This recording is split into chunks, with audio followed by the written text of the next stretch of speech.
Ana Carla, vamos começar pela nossa grande batalha pela reforma administrativa. Fizemos um projeto incrível que uma hora a gente achou que ia dar atração, mas agora não tem nenhuma disposição política para caminhar com essa reforma, no momento em que o governo acaba de bater o recorde de 50 mil servidores comissionados. É um recorde mundial.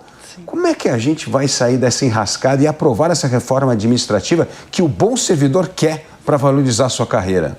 Felipe, eu acho que essa é uma agenda que a gente precisa avançar. Como você colocou aqui, a gente muitas vezes, inclusive, parece estar andando para trás nesse tema, né? Várias economias, todas as economias desenvolvidas do mundo já fizeram suas reformas administrativas, tendo em vista, inclusive, a importância do Estado para tudo que a gente imagina, para gerir as políticas públicas, para desenhar a política pública, implementá-las e, acima de tudo, né, para prover os serviços básicos de educação, saúde e segurança pública que a gente tanto precisa com qualidade.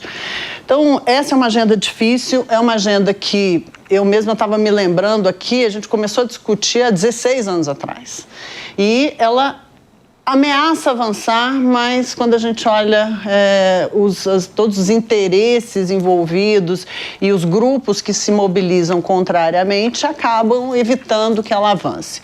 E como você colocou, o servidor público é o maior beneficiário, a grande massa de servidores públicos é justamente a maior beneficiária de uma reforma administrativa, além do cidadão. O cidadão brasileiro merece um Estado que seja mais eficiente, um Estado que entregue serviços de qualidade, mas, de fato, cada vez que a gente vê uma reforma colocada, esses grupos que são contrários, principalmente, né, e infelizmente, uma minoria, que é a elite do serviço público, que tem muitos privilégios, que tem benesses que nenhum trabalhador brasileiro tem, e nem mesmo a maior parte dos servidores públicos, eles se mobilizam contrariamente e a gente vê que a agenda não avança. Isso aconteceu já nos últimos 16 anos por 2 vezes. Tivemos a PEC 32, que eu mesma tenho várias críticas a ela, que foi uma primeira proposta de emenda constitucional.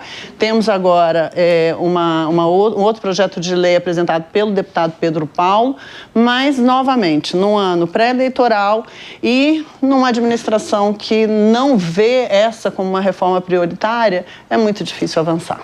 Agora, como é que nós podemos fazer para mobilizar os bons servidores públicos? Porque, no fundo, eles são os maiores interessados nisso, além da população, e não deixar que esse corporativismo, esse sindicalismo, que não representa os reais interesses desses bons servidores, ganhem sempre essa batalha no parlamento? Eu acho que o primeiro ponto é uma batalha de comunicação. E daí a minha crítica, inclusive, à PEC 32, que ela parte do fim da estabilidade. A estabilidade existe do funcionalismo público, né? Essa dificuldade, ou não chega a ser uma impossibilidade, mas essas restrições à demissão do servidor público estatutário, existe no mundo todo para proteger a burocracia contra eventuais capturas ou perseguições políticas e proteger a estabilidade da democracia nas alternâncias de poder. Então, ela existe, ela é um bem e ela deve ser, inclusive, valorizada. No caso do Brasil, a gente tem algumas discussões a serem feitas em função da amplitude da nossa estabilidade. Será que todo servidor público deveria ser estável? No mundo todo não é assim. Geralmente são aquelas carreiras de Estado. São as carreiras de Estado, que exercem algumas funções que são funções de Estado. Até a definição de função de Estado é difícil, mas ainda assim, todos os servidores públicos serem estáveis é digamos assim, uma extensão da estabilidade que não se observa no resto do mundo. Mas o nosso problema não está aí. O nosso problema está em vários outros pontos que a gente deveria atacar, porque a questão da estabilidade, daí voltando, né, na PEC 32, a questão da estabilidade, ela acaba se tornando o centro da discussão e evitando que a gente avance em temas que são temas menos polêmicos, menos difíceis de serem atingidos, de serem enfrentados e com impacto muito maior. Por exemplo, a questão das carreiras. O Brasil tem hoje um número enorme de carreiras. Isso no nível federal, são mais de 300 carreiras no nível federal, nos estados 100 carreiras, nos municípios dezenas de carreiras. Quando a gente soma isso, cada carreira é uma lei. Cada carreira cria benefícios, proteções, reservas de mercado. Então, você tem servidores que exercem a mesma atividade em 2 órgãos públicos e se um deles está sobrando gente, no outro está faltando, você não tem mobilidade porque aquele concurso, aquela carreira está especificamente voltado para aquele órgão e aquela atividade naquele órgão.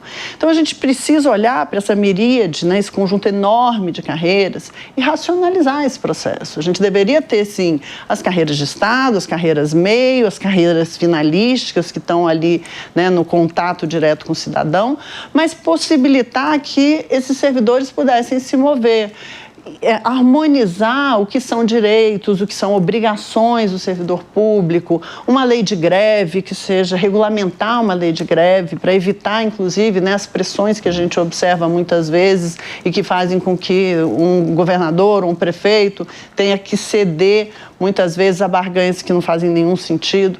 Então, existem várias outras coisas, né, vários outros ajustes que podem ser feitos numa reforma administrativa sem necessariamente discutir estabilidade que mobiliza todos os servidores.